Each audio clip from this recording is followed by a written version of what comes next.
Ya, sistem pembayaran digital Indonesia seperti KRIS dan Gerbang Pembayaran Nasional atau GPN menjadi sorotan dalam negosiasi dagang terbaru antara Indonesia dengan Amerika Serikat. Wah, kok bisa ya? Apakah kedua inovasi tersebut merugikan Amerika Serikat? Kenapa sampai jadi perhatian negerinya Donald Trump?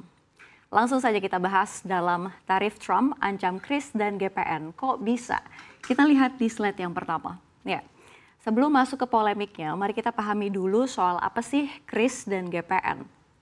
Ya, kita mulai dengan KRIS. KRIS kalau kita lihat begitu ya, atau Quick Response Code Indonesia Standard, adalah standar nasional untuk pembayaran digital menggunakan kode QR di Indonesia yang dikembangkan oleh Bank Indonesia bersama Asosiasi Sistem Pembayaran Indonesia atau ASPI.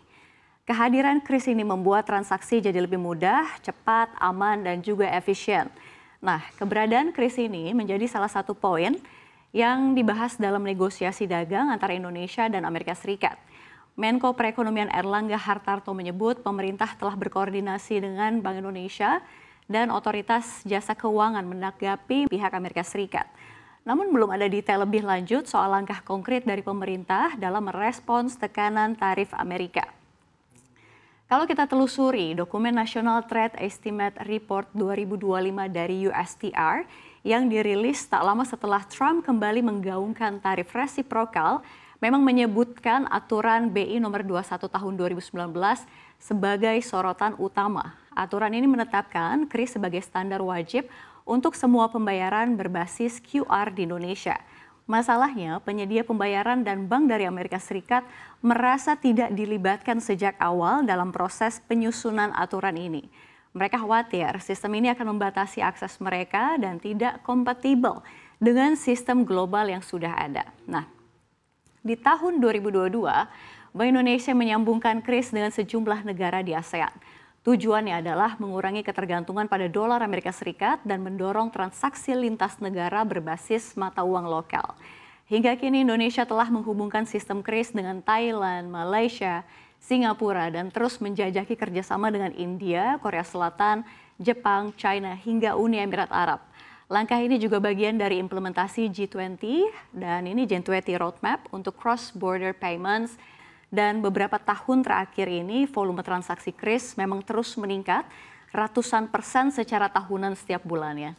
Di Februari 2025 misalnya, volume transaksi pembayaran digital melalui KRIS tetap tumbuh tinggi sebesar 163,32%. Ya, ini kalau kita lihat secara tahunan didukung peningkatan jumlah pengguna dan merchant. Lantas, bagaimana dengan GPN? Kita lihat di slide berikutnya. Ya, GPN atau Gerbang Pembayaran Nasional ini adalah sistem yang mengintegrasikan seluruh jaringan pembayaran elektronik atau ATM, debit hingga kredit ke dalam satu sistem domestik. Tujuannya agar masyarakat tidak perlu lagi mencari mesin EDC atau bank tertentu. Ini jadi cukup satu sistem untuk semua transaksi. Namun dua raksasa kartu kredit asal Amerika Serikat seperti Visa dan juga Mastercard ini sempat melobi Bank Indonesia agar aturan GPN dilonggarkan.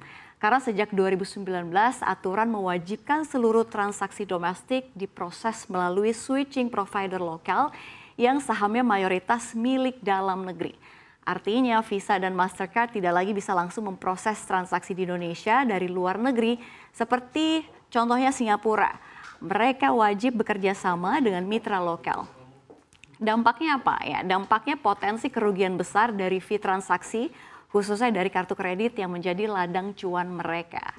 Dan pemerintah Amerika Serikat sempat meminta agar aturan GPN ini dikecualikan ya, sebagai syarat agar Indonesia bisa kembali menikmati fasilitas GSP atau Generalized System or Preference, yaitu fasilitas tarif rendah ekspor ke Amerika Serikat yang sebenarnya sudah ditangguhkan sejak 2022. Perlu diketahui bank-bank di Indonesia ini mengalokasikan sekitar 2 miliar US dollar tiap tahunnya untuk biaya transaksi sistem luar negeri. Inilah yang coba ditekan lewat GPN agar transaksi dalam negeri tetap murah dan dananya tidak bocor ke luar negeri. Fee transaksi GPN ini hanya sekitar 1% ya, jauh lebih rendah dibandingkan 2 hingga 3% dari Visa dan Mastercard. Nggak heran, kehadiran GPN ini sempat membuat Amerika gerah, bahkan disebut-sebut menjadi pemicu awal Presiden Trump sempat murka terhadap Indonesia. Sebenarnya ada banyak negara yang menerapkan sistem pembayaran sejenis GPN ini. Kita lihat negara mana saja ya, kita geser ke slide berikutnya. Ya, ternyata negara lain bahkan sudah lebih dulu menerapkan sistem serupa GPN untuk memperkuat kedaulatan pembayaran nasional. Contohnya MEPS ini dari Malaysia begitu ya. Di Malaysia hanya mengenakan biaya 0,53 ringgit per transaksi. Ini tentunya jauh lebih murah dibandingkan kartu asing yang bisa mencapai 4 ringgit. Kalau kita lihat ada UnionPay, ini dari Tiongkok, biaya transaksi 0 rupiah di merchant tertentu.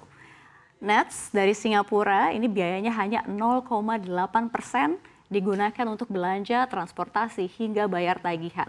Semua ini pemirsa menunjukkan bahwa sistem seperti GPN bukanlah diskriminatif, tapi langkah strategis untuk efisiensi ekonomi dan kemandirian sistem keuangan.